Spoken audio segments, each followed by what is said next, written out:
Hey, so I'm Caroline Mutoko, and I'd like to introduce myself, especially on this video, saying that I have bought and I own land in Kenya. And I'm actually proud to say that I've bought land from Solomon Wangwe of the YouTube channel, Own and Buy and Own Land in Kenya.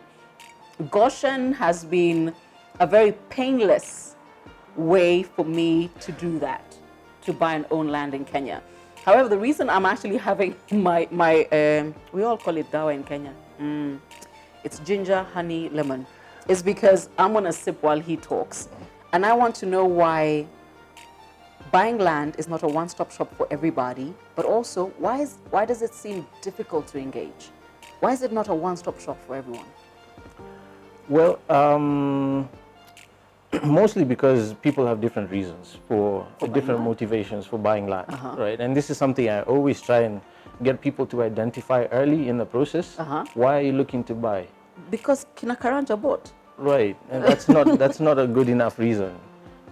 But it's... Yes, I know it's one that people, it's like, I call it the M-Pesa dealer phenomenon in Kenya. You mean that we also do photocopying and binding? Yeah, so one guy starts one on the street, and it everybody works, has and one. then you have 10 right next door, right? Because it works without really investigating the reason for why they were there in the first place. Right. And it's the same for land, and that's not the right way to go about it. You need to know, am I looking for land to farm on? Am I looking for land to build a home to live in? Am I looking to build apartments to rent or a home to rent as opposed to living in one? That's important as well. Or am I looking to just do some land banking? And that's a loose term in Kenya for saving by buying land. By buying land, yes. Right? So you buy a piece of land, forget about it for a couple of years, and look at it at that point and figure out, do I want to add more value or do I want to sell it, make my capital gains and move on. Right, so that's the first one. And the reason it's difficult, and it is, we recently learned that about 60% of all our diaspora-based customers have been conned before, which is staggering. 60%? 60%, yeah. It's almost a common everyday story. I paid someone for land, turned out to have a fake title deed, or I sent money home and my family told me they bought the land but they didn't. And I mean, it runs a gamut through the spectrum. And it's one of the reasons it's difficult is because sadly, the process, the due process is not clear for people. Okay. And that should be a government problem to solve. Publicize and let people know what the due process is supposed to be. It's very opaque unless you're in the business on a daily basis, learning by making mistakes or relying on the services of a licensed advocate who specializes in conveyancing properties. It's difficult to know what to do. And so people make mistakes all the time. They don't follow due process and they end up getting burnt in the process. And then they say, forget it.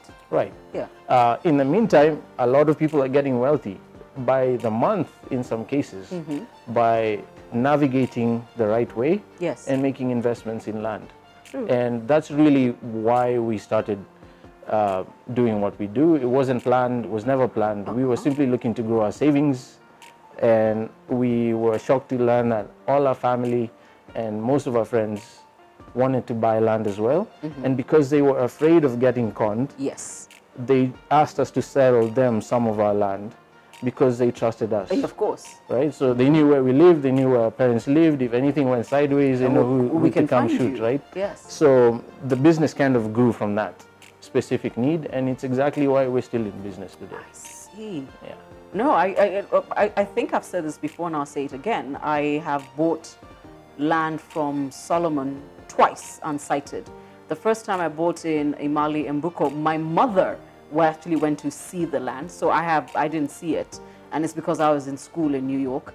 And my second acquisition from Goshen and from Solomon was in Nanyuki, because I love Nanyuki, and I finally went to see my beacons last year. We took a drive. In December, yeah. Yeah, but I love it. Yeah. I absolutely love it. It's a beautiful place. It's a beautiful place. Yeah. So I made the right decision, but I think start off with why, and then figure out who you're going to do that transaction with. And right now, the only person I can recommend, honestly, is sitting right next to me.